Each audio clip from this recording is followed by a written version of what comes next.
Welcome to the Deep Drive, episode number 1 on the Ball Institute Network. We are live on Twitch, twitch.tv slash Ahan H or Ahan R rather. Forgot my own username for a second. I'm your host, Ahan, and I'm here with my co-host, Max. Max, how's it going? I'm doing pretty good. How are you? Not too bad. It is allergy season here in Boston. You're from Michigan. I don't know how hot it is these days there, but basically everybody I talk to these days is all coughed up. So if I take cough breaks during this podcast, that's what's going on. uh, Max, go ahead, introduce yourself to the people. We'll be on here every Tuesday. They're going to hear your beautiful voice or see your beautiful face and your beautiful posters in the background every Tuesday. So let them know who you are. Sure. So I'm Max, as An's said, and I'm a Tigers fan, and I love all my Detroit teams. Probably the Tigers and the Red Wings the most, but I mean, I care deeply about all the teams. I went to the University of Michigan, so I also love Michigan. I have a Michigan blanket, and then Miguel Cabrera and Max Scherzer paintings up there. Um, I'm excited to be working with Ahan with the Deep Drive and Ball Institute, but really what I want to do is work for one of my favorite teams and try to help them win. As you know, Max, all 30 MLB teams, they watch our streams. Definitely not sarcasm there. They watch our streams, so they will see how much you know about baseball. Shout out to everybody who is in stream right now and watching these live. If you, as I said earlier, if you want to watch these live, want to drop questions during the stream, we'll be on every Tuesday, twitch.tv slash Ahan R. I am your other host, Ahan.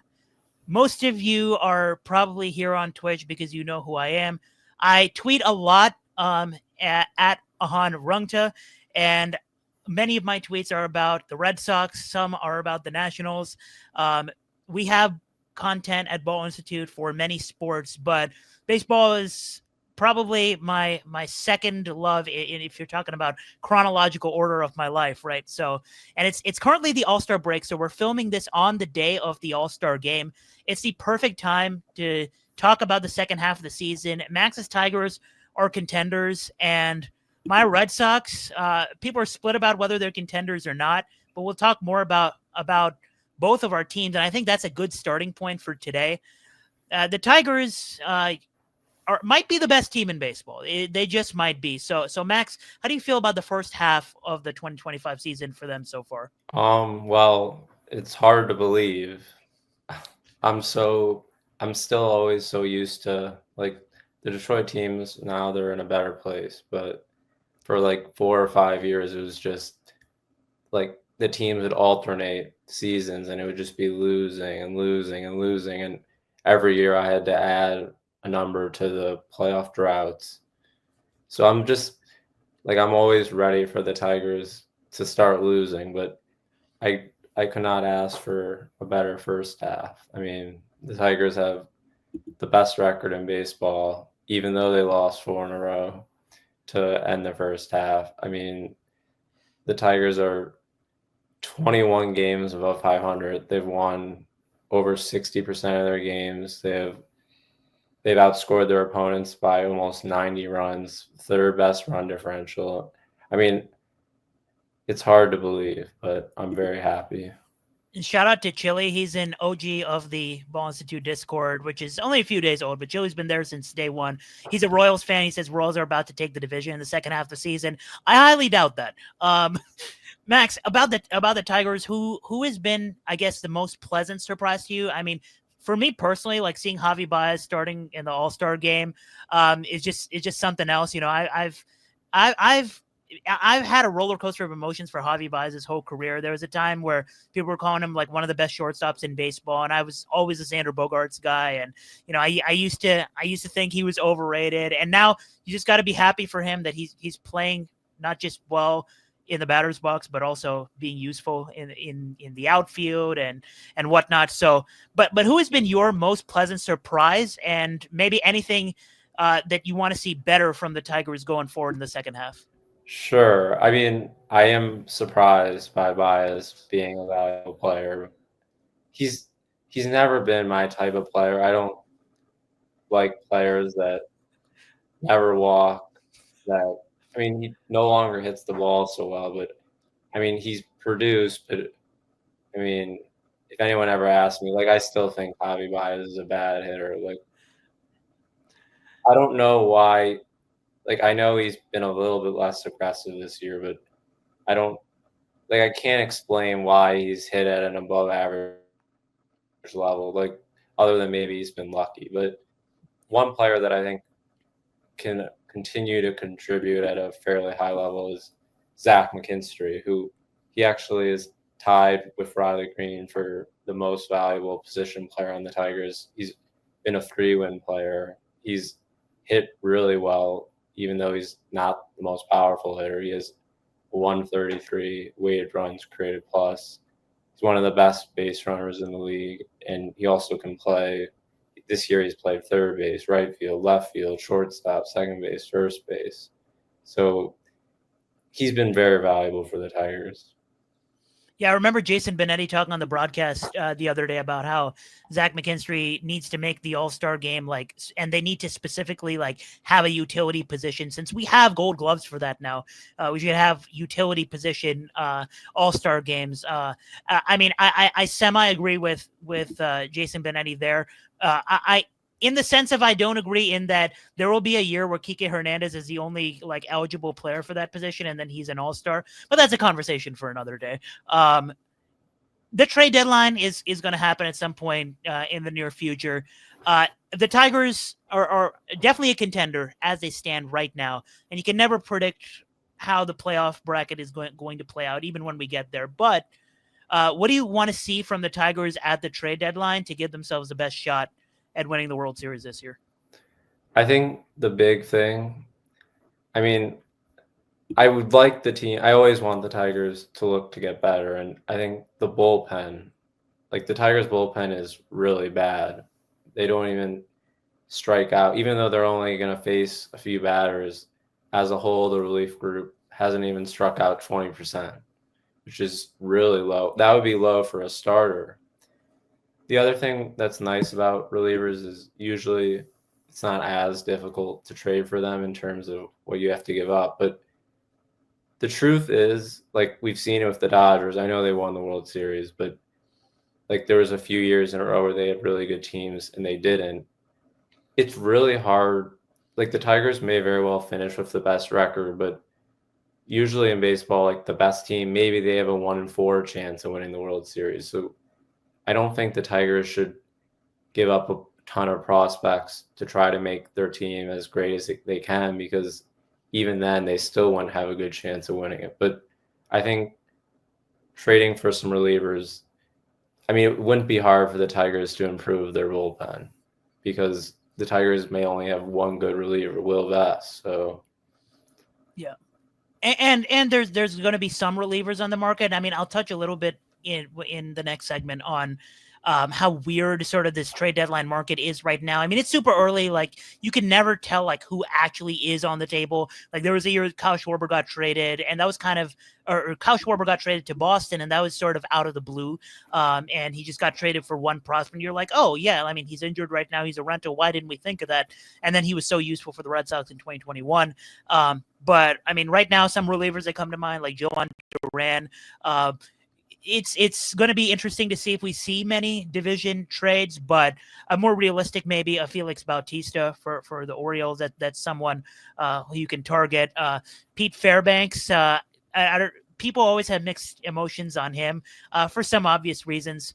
And if you look at some trade deadline articles, like from like bigger companies right now, you see Aroldis Chapman on there, and I think that's a good segue to talk about the Red Sox because we're at the All-Star break right now, and so the Tigers have been one of the best teams in baseball all season long, and they've lost 4 in a row. Meanwhile, the Red Sox have had possibly the weirdest season in all of baseball in that they start off actually below most people's expectations. Although, I mean, if you followed my content, I warned you about this pitching staff can be super volatile. And then Tristan Casas gets hurt, and you feel like, okay, that's a big bat that you're missing. And then on my birthday, they trade Rafael Devers. Like, that's a moment that if the Red Sox hadn't won 10 in a row, I'd still be thinking about right now. And yet we're talking about like Ken Rosenthal and Jeff Passan are like the Boston Red Sox are World Series contenders. So I'm here as the Red Sox fan to pump the brakes a little bit and talk a little bit about the first half of the season. So the unpleasant surprise for me, like we got to start with that first of all, has to be Tanner Houck, and not because I didn't expect some regression from him after last year. It's because it's been just ugly in every single facet of the game, and it's not like his sweeper has completely vanished. That was his put away pitch last year. It's been a high whiff rate pitch this year as well, and still he's been one of the worst pitchers in baseball when he was healthy. Because he just made so many mistakes in the zone. Everything that was going in the zone was getting absolutely crushed. So the stuff hasn't been there at all. He's been one of the worst pitchers in baseball by all like batter ball metrics you could find. And now he has been on the injured list for a while. They expect him to come back sometime soon. But I have no idea what we're going to get from Tanner Houck the rest of the season. Right now, I'm not super worried about going forward because the Red Sox have some sort of a direction going forward. But if we're talking about the Red Sox are World Series contenders this year, and if Tanner Houck gives you absolutely nothing when he comes back, like I don't know how people can confidently like this rotation. And on the other side, we got to talk about pleasant surprises. Like some people say it's the guy who is maybe the hottest hitter in baseball right now, which I'll talk about in a minute. But to me, he's not as surprising as Romy Gonzalez. Like Romy Gonzalez a couple of years ago couldn't find playing time on the White Sox. He was that bad.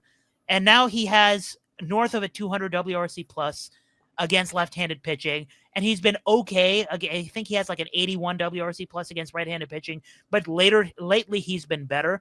Like he's been serviceable enough against right-handed pitching to the extent where like you can play him at the bottom of the order.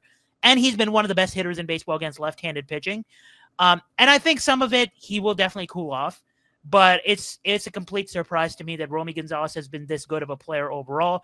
And he's had such a big impact, not just in the clubhouse, but, from the impact standpoint.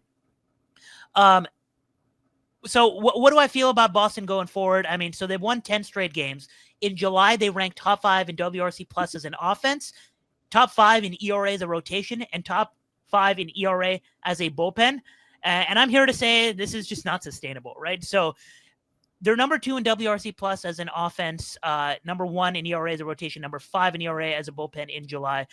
Some of this, a chunk of this was against Washington and Colorado, and the Nationals are my second team. They're my National League team. Like I know as well as anybody, you are not impressing me by teeing off on the Nationals pitching staff. And then against Colorado, I mean, we all know Colorado is really bad. They lost Tristan Casas to injury. They lost Devers to trade. By the way, Devers will be fine. And their fill-ins have been on fire, but Alex Bregman, Carlos Narvaez, another guy that some people would say is a pleasant surprise. Rob Refsnyder and Abraham Toro, these are all guys that have significantly overperformed their WOBA over expectation. In the rotation, Lucas Giolito is on an insanity run, but he's overperformed by that metric as well. Like I said, Boston has no idea what they're going to get from Tanner Houck. And now Hunter Dobbins, who has actually been arguably their second best starting pitcher all season long. He's done for the season with a torn ACL because he ran to the bag to cover first base. And then in the bullpen, they just keep getting more and more work. Like Aroldis Chapman continues to be, can't believe I'm saying this in 2025, but he's continuing to be one of the best relievers in baseball.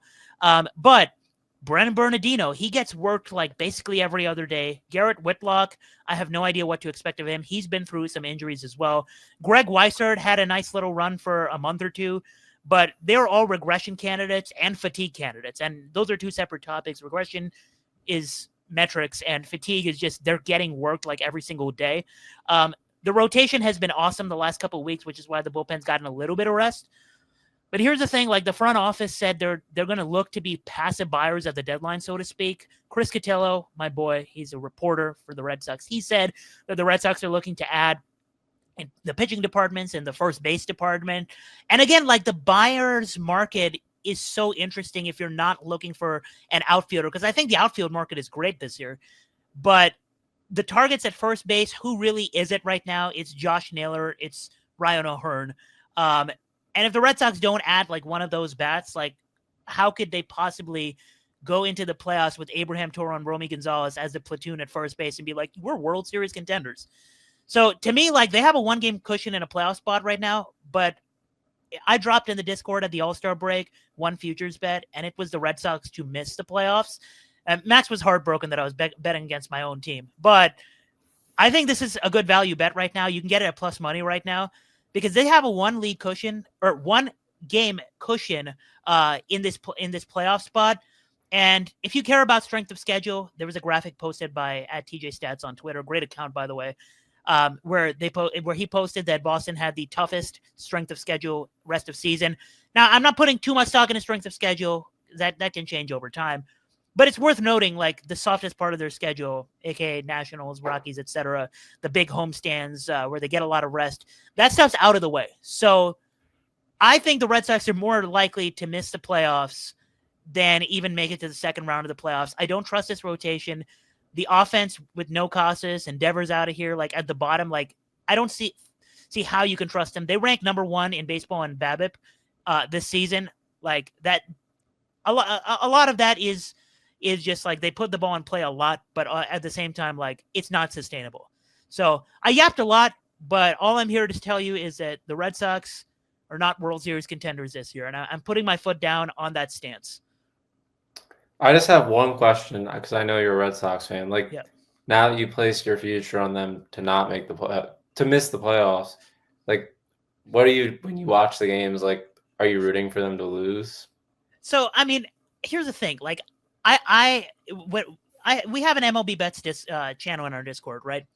Whenever you click on MLB bets, just know that I have our consumers' best interest in mind, right? Like I want to in a perfect world win every bet, and I know that's not realistic. That's never going to happen, but I want every bet to be a good bet, right? And I want that in the long run we profit over large sample sizes. We profit in every single sport, and at the end of the day, like if the Red Sox miss the playoffs, we'll win a couple of units, and I'll be like, yeah, like I made a good bet. I know so much ball. I know my team. I watch them every day. Like I know ball. You should have listened to me the whole time. If the Red Sox make the playoffs, like, yeah, like I'll go to a playoff game. I'll go to the wild card game if it's at Fenway. But like at the same time, like I just know for a fact that like with this rotation, they're not making the World Series, and I don't have to worry about them making the World Series. So to me, like a second round exit in the playoffs means nothing to me. Like if you don't win the World Series, like why did you make the playoffs in the first place? That has no utility to me. So for the time being, I'm rooting for the Red Sox to miss the playoffs. I want them to get what they deserve for getting such a horrible return for Rafael Devers. And the whole like what side are you on in the Devers situation debate is for another time. But for the time being, I'm rooting for the Red Sox to miss the playoffs. But I know a couple players on the team, and I'm rooting for them on a personal level. But I like money, so I'm rooting for the Red Sox to miss the playoffs. Andy says, speaking as an O's fan, just go for it. You never know what will happen the following years. Yeah, I mean, Andy knows a thing or two about his team making the playoffs a few times and literally not winning a single playoff game both times. So I get it. I mean, I had all the respect in the world for Dave Dombrowski for going all in for it, but like Heim Bloom also saved my life because he got us prospects who are now MLB players.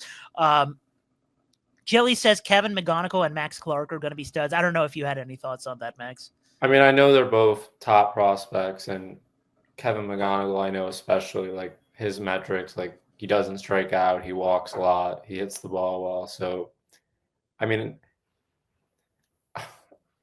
I know that like the Tigers, like the idea of going all in, maybe some people think, oh, that's what you got to do, but maybe the reason the Tigers missed the playoffs like 9 straight years is because they went all in like 2013, 2014, and then they should have made it sooner. But when you go all in, sorry, I gotta Google what happened in 2013. I don't remember. You know, I remember, but I was pretty young. Yeah. Austin says Crochet has been solid. Yes. This is one for you. Chili says, will Spencer Torkelson ever live up to his draft position?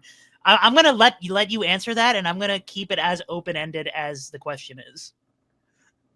I would say no, because I mean he's a first baseman, and I think he's a pretty good hitter, but like I'm not sure he's better than like an average first baseman. And with the number one overall pick, you want more than that. Yeah. So I'm gonna say no, but I think he is a pretty good hitter.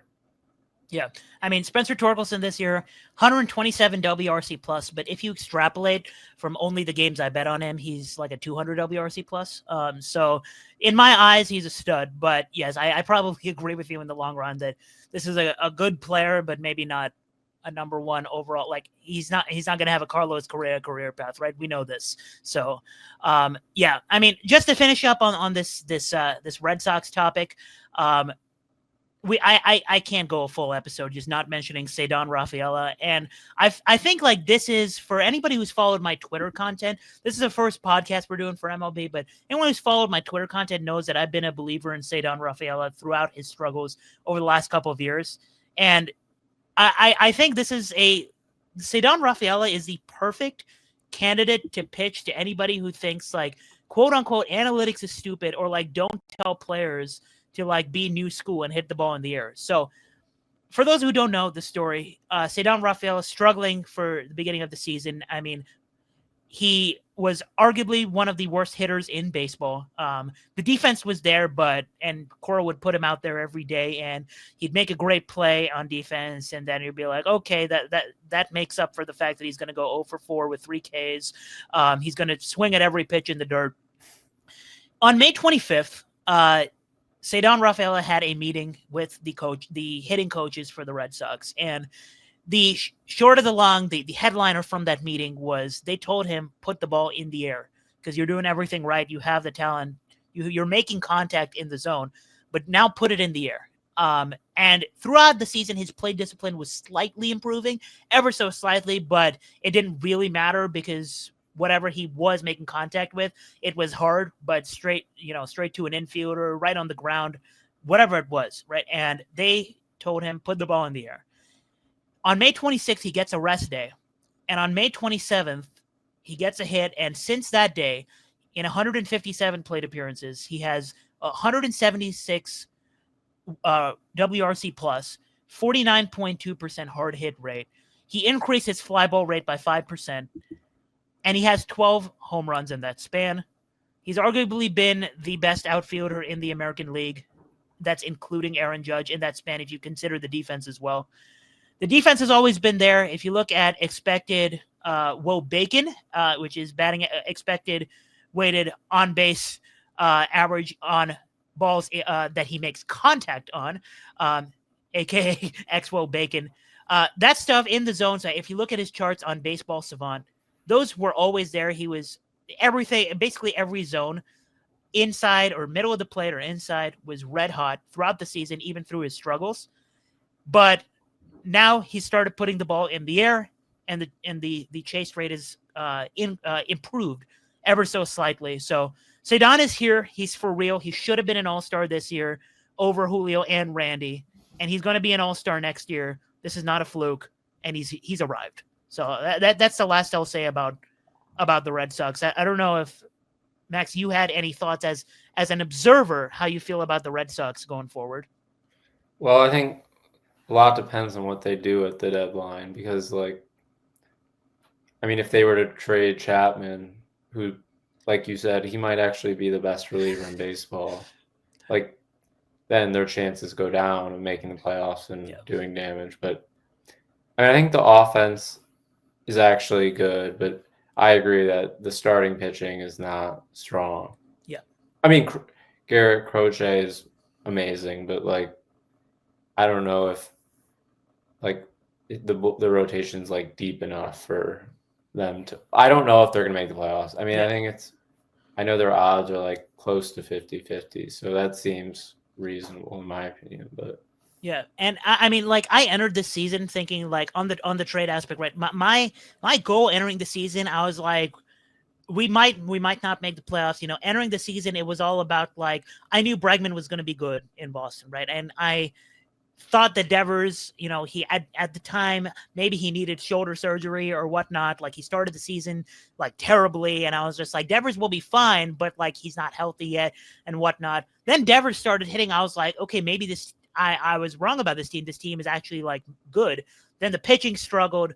But throughout all of this, I was just like, the future of the Red Sox is in Roman Anthony, Marcelo Myers, Cedar Rafaela, those guys, right? And what do Roman Anthony, Willie Abreu, and Cedar Rafaela have, and Jarren Duran have in common? They play outfield, and you only get 3 of those on the field in a game. And entering the season, I was like, you have to trade one of Jarren Duran or Willie Abreu so you don't block Roman Anthony. And to me, that candidate to trade, like, to me, my target for this season was to trade Jarren Duran. And just because, like, I thought last year's success was, like, not sustainable. I thought that he's getting a little bit older. You know, Willie was much younger. That's the guy you want to keep and bank on as being, like, potentially the second or third best outfielder on the Red Sox, but still a very good player behind Roman Anthony, behind Cedar. But Jarren Duran seemed like the odd man out to me. And fast forward a couple of months, and then the Red Sox decided it was Rafael Devers. And he's gone now. So I don't really know if I see the Red Sox the same way the front office does. But to me, I don't care even if you're going like for a World Series run, even if you get aggressive at the deadline. I feel like this is Jarren Duran being this hot entering the All-Star break. This is the highest you could ever sell on Jarren Duran. And this is potentially the last window you could get a good return for Jarren Duran. And the Padres are known for overpaying for good but not great players. Be on the phone with the Padres every day. I want to talk to the Padres and have them send us a good prospect or two for Jarren Duran, because I feel like they might be willing to do that. I can't pass up the opportunity to trade Jarren Duran for a potential star in the future. So I still am on board with trading Jarren Duran. And if the Red Sox fall out of a playoff spot and they go on a losing streak, which it would look good for our bet, and it would also make me easier. It would also make it easier on me to just say, just trade Chapman while you can and sort of punt on this run, because a real run can be made next year. And I feel like trading Jarren Duran and Aroldis Chapman, certainly on the table. And no, I would not trade Alex Bregman. Alex Bregman is great. He will be great for the next couple of years as well. I would not trade Bregman. I think this is the perfect time to transition into our first mini game of the show. We will play mini games throughout these podcasts, probably about 2 each episode. And Max, I believe you have trivia for us. And if you're in chat, feel free to play along. I will see the chat, and I will see people's guesses. But also, chances are most of you don't know the answer. Maybe a couple of you do. So I will cheat by looking at your guesses, but I will come up with my own guesses. Max, you have trivia for me, I hear. Yes, I do. Okay. So the question for today, Bobby Witt Jr., he leads the majors in doubles in the American League. But then the question is, who leads the National League in doubles? And this player is second in the majors with 26 doubles. All right. So I feel like this is such a cherry-picked thing, like who loses first in the National League in doubles. I feel like it's not, a simple answer. I don't go to leaderboards and be like, ooh, who leads the league in doubles, bro? So I don't do this. So I like this question. I assume I'll throw out a chalk guess. I'll guess Juan Soto. No.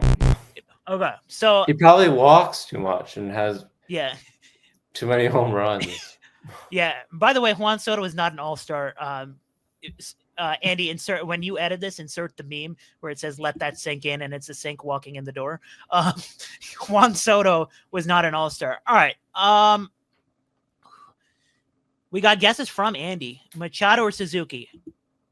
Are either of those correct? No. All right. This is a little out of pocket guess. Just because he seems to hit a double every time I bet his home run. I'll say Freddie Freeman. I think he has 25 doubles, but it's not Freddie Freeman. 25 doubles. I think that's exactly. I feel like that would be like my guess. Yeah. Because I feel like Freddie Freeman, he hits home runs, but he also has a lot of power to the gap. So it's not Freddie Freeman. If it was Freddie Freeman, I wouldn't have done it because that would feel too easy. Yeah, I mean, I swear to God, every time I'm watching Freddie Freeman, he hits a double. But I generally watch him more when I bet on him to hit a home run. So, Give me a hint because I'm failing miserably at what sounds like a simple question. I mean, this is a really good hitter. He's probably known more as a home run hitter, and I guess another hint, he's a teammate of one of your guesses. Oh, is it Pete Alonso? I Is it probably Pete did, but Alonso? Is it it Pete is Pete. Alonso? It is It Pete is Pete Alonso. Alonso. Wow, I all I can envision from Pete Alonso is hitting triples. TBH, I don't know. His triple run is iconic. All right, so I failed miserably at that trivia. But Pete Alonso, fine. Moving on to the next segment. Topic number. Let's. I'll ask you, Max, first. Can you name me one player who has not quote unquote broken out this season yet, who had maybe a mediocre first half, who you think will break out in the second half of the season? Sure. So I wanted to find someone that like not everyone talks about, but I couldn't really find a good pitcher for that. I wanted to pick a pitcher that's good that if you looked at his stats from this season, you'd say this pitcher stinks now. But I picked a pitcher that's a lot better than their ERA, which is in the fours, would show. So I picked Dylan Cease, and I wrote in my notes, I like him to bounce back. Like I would argue he's been good. It's just like pitchers. Sometimes players hit home runs on them. Like it's not like the ball's in play. It's more difficult for a pitcher to control what happens. So he's still striking out almost 30% of batters, and the walk rate is basically the same as last year. So like if you saw his strikeout percentage and walk percentage, you'd be like, oh, he's having a similar season as he did in 2024. But his ERA is 4.88. But like hitters are batting 243 off of him, which like the average for like the like average hitter is 242. So like given like his fastball averages like 97 miles per hour, he has great slider. Like it's very hard to believe that he's given up that many hits, and like his expected batting average is 232. And then I mean in his career, his career batting average against is like 222. Fangraphs projects him to be like a 218 batting average. So the strikeouts and walks are, I mean, his strikeout minus walk percentage is like above 20 still. So I think he's still like maybe an ace, but I think I don't expect him to get hit hard in the second half. I think he'll probably have like an ERA in the threes, which that's what all of his other stats, his fielding independent pitching, his xFIP, his expected ERA, they're all in the threes. So Yeah, don't Cease feels like one of those guys. Like if people play fantasy baseball, if you're playing fantasy, you can go trade for Dylan Cease if someone's giving up on him with his 4.88 ERA. And also like before the season started, so I'm still living in the glory that is me cashing Blake Snell to win Cy Young a couple years ago at plus 5,000. And one of the reasons I placed that bet is I was looking into Cy Young winners in recent history and what they all had in common. And the stat, which is skill, interactive, earned run average, which takes into account more than just ERA, it takes into account the strikeout rate, walk rate, etc. You can look up. We'll put again the definition of Sierra on the board here. But if you look at Sierra, which is more predictive than ERA, and you look at their Stuff Plus, a stat invented by Saris, Stuff Plus. If you look at those two metrics, these recent Cy Young winners, most of them, what they have in common is the previous year they had a Sierra under 4 and a Stuff Plus over 108. So they have great stuff, and their Sierra suggested that they would be good going forward. And Blake Snell in 2022 matched this criteria. And so in 2023, he's got a little better luck, and he won the Cy Young Award. And last year, only a few pitchers, only 10 pitchers in baseball with at least 100 innings as a starting pitcher satisfied that. And one of the guys who has who satisfied that entering this season was Dylan Cease. So I was high on Dylan Cease this year for the same reason I was high on Hunter Green, who started the season looking like he was going to be a Cy Young finalist. So at some point, Dylan Cease feels like he's going to get better. So I like that. My name, we did not intentionally pick two guys with very similar first names, but I'm going the hitter route and I'm going the rookie route. Dalen Lau. So for those of you who don't know who he is, he's the number 9 prospect for the Nationals organization. In AAA this season, he ranked in the top 30th percentile in expected WOBA, sweet spot rate, whiff rate, and pull rate, and he ranked above average and pulled fly ball rate. And in the big leagues, even though he has a 77 WRC plus, which is well below average, you look a little deeper, you look at those stats, he ranks in the upper 30th percentile. If he qualified, if he had the sample size to qualify, he would rank in the upper 30th percentile in xWOBA, sweet spot rate, and whiff rate. And he's also got that plus speed. So essentially, this is a guy who doesn't whiff a lot.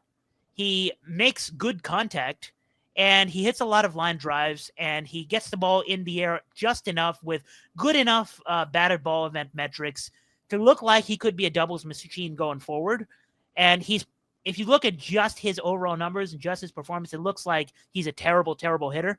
And I just don't think that's going to be sustainable. So I think Dalen Lau, in an offense that already has a few very, very good bats, the Nationals offense is capable, right? They're not the Rockies, so to speak. So I think Dalen Lau could be a good, like, if you're in fantasy baseball and you need a waiver wire pickup for the infield, go ahead, pick up Dalen Lau. That's my true breakout candidate for the second half.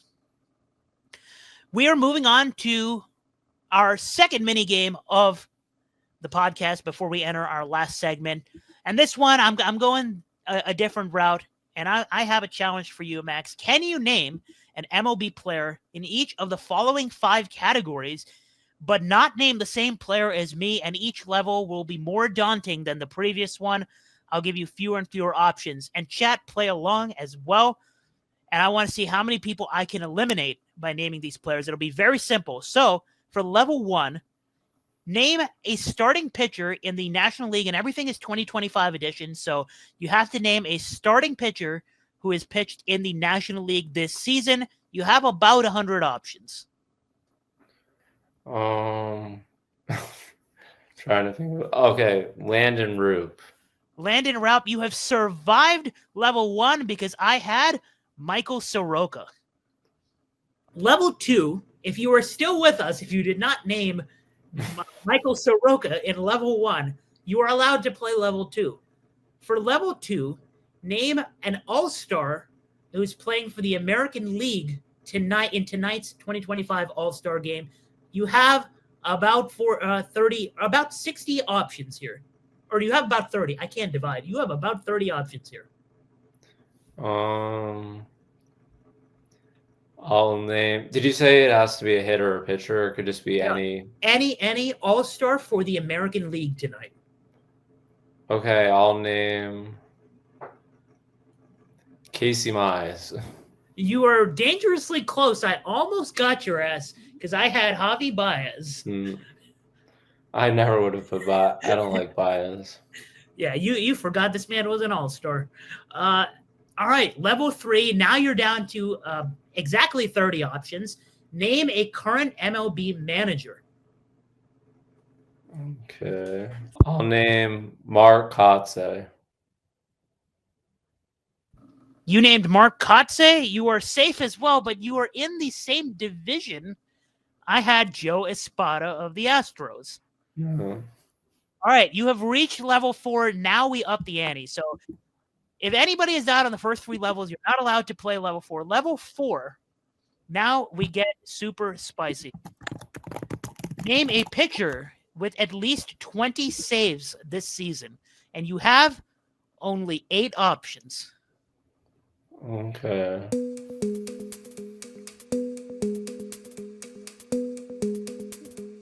I'm glad you didn't implement a time limit. You have to think about who's had 20 saves, and you have 8 options, and you have 7 that'll let you survive to level 5. Okay. Austin in the chat says Edwin Diaz, Edwin Diaz has only 19 saves this season. So you would have been That's dead in tough. level. You would have been dead in level 4, Austin. Okay, I'll say.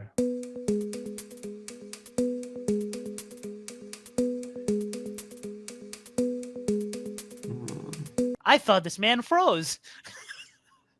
Maybe we do I'm need to implement a freezing shot without clock. freezing. Yeah. I'll say Robert Suarez. Robert Suarez leads the major leagues in saves. Andy said Andres Munoz. All of you survived because I had Trevor McGill of the Brewers. Had to give a shout out to my best reliever on my fantasy team. So Andy survives and Max survives.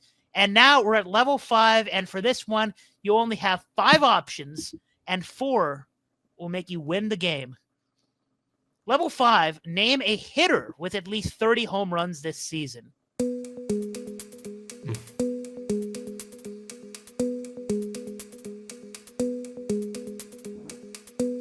So, Andy, your next task will be to make a shot clock for this podcast. Well, I know them. I'm just trying to think which one did you name. Max, we've known each other, what, like 4 years now? Aaron Judge. Said Aaron Judge. You thought I wouldn't hit you with a Yankee, and you were right. I picked Eugenio Suarez. Max, you're a winner. Level 5. You did much better than I did when I took 5 attempts to guess Pete Alonso. Max survives for level 5. Nice. Moving on to our last segment of the show, the closing segment. Austin says Eugenio could be a Yankee soon. He could be. And I will sadly have to keep betting on him to hit home runs. And I'm not going to like it. So let's hope not. Last segment of the show, we have to end it kind of similarly to the way we started. We started talking about a World Series contender. I have a feeling where you're going to go for this one. Max, if you had the Martians pointing the death beam at the planet and you had to name the exact World Series matchup for 2025, we're now at the All-Star break, right? So trade deadline hasn't even happened yet, but the Martians say they're going to light the earth on fire if you don't correctly predict the World Series matchup for this year. Who are you taking to be in the World Series? I have a feeling I know where you're going with this. Yes.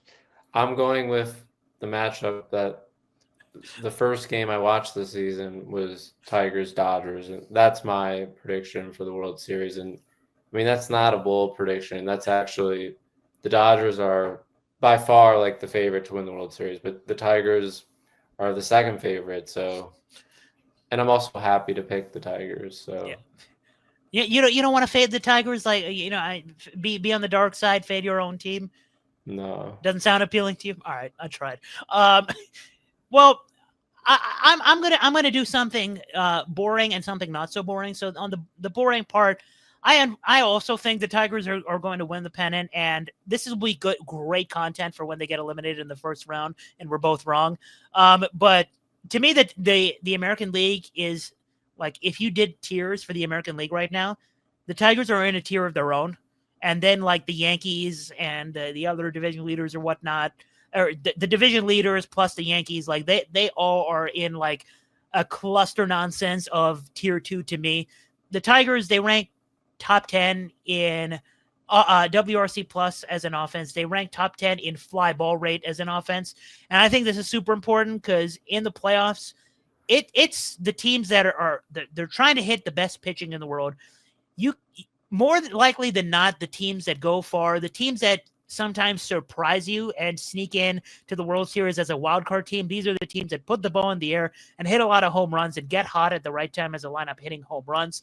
I don't want the team that relies on 7 Luis Arises in the lineup. I want the team that hits the home run, right? And the Tigers check so many boxes. I'm going to pick the Tigers to win the American League pennant. But for the National League, I got to give you all a sleeper, a hot take. I'm going to give you a team that's not in a playoff spot right now. But if they get in the playoffs, they could be this year's the Phillies from a few years ago, how they snuck in and they made a deep run. They knocked off the multiple division winners on their way to a World Series before they lost to the Astros. I'm going to pick the San Francisco Giants as the National League pennant. This is not just me wanting revenge, wanting Devers to have his revenge and getting to play in a World Series. There's only one National League team right now that ranks in the top 10 in K minus walk percentage as a rotation and top 10 in fly ball rate as an offense. These are two metrics that I value a lot because most of the World Series teams in recent memory have checked both of these boxes. And there's only one National League team that checks those boxes. For reference, there are a few teams in the American League that check those boxes, such as the Tigers. The only team in the National League is the San Francisco Giants. They've already got a great 1-2 punch in the rotation in Robbie Ray and Logan Webb, and I find this way more valuable than having a great bullpen but no starters, which is the situation the Red Sox might be in, where they have one great starter in Crochet, but their bullpen is stronger than the rest of their rotation. I like the fact that the Giants have two guys they can really, really trust in the rotation so that those third starts and fourth starts, they can play by matchup. They can throw a Hayden Birdsong out there and construct a decent, 9 innings with a bullpen if they get a couple of hot relievers at the right time. But their offense, they're so streaky, but what they do is they put the ball in the air, right? Patrick Bailey is a player that hasn't lived up to my expectations so far this season, but I was very high on him coming into the season. It would be so poetic if he went off in the postseason. That's a hitter that puts the ball in the air a lot. Willie Adames, Matt Chapman, they've been streaky, but they put the ball in the air a lot, and we already know what Devers can do. So that addition, if they get into the playoffs, that is going to be my sleeper team to make a deep run. I do think they need to make a move at the deadline for a bat, but if Buster Posey traded for Devers, surely they can trade for one more bat, maybe another pitcher as well. Justin Verlander is probably not going to be on the World Series roster when they make it against the Tigers, but I hope we get to see that matchup anyway. So that's my prediction, Tigers-Giants. We have people in the chat.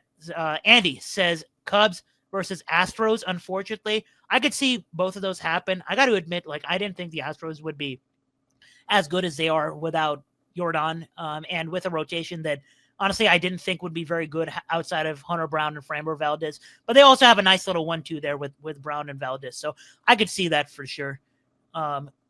Max, any closing thoughts as we head into the second half?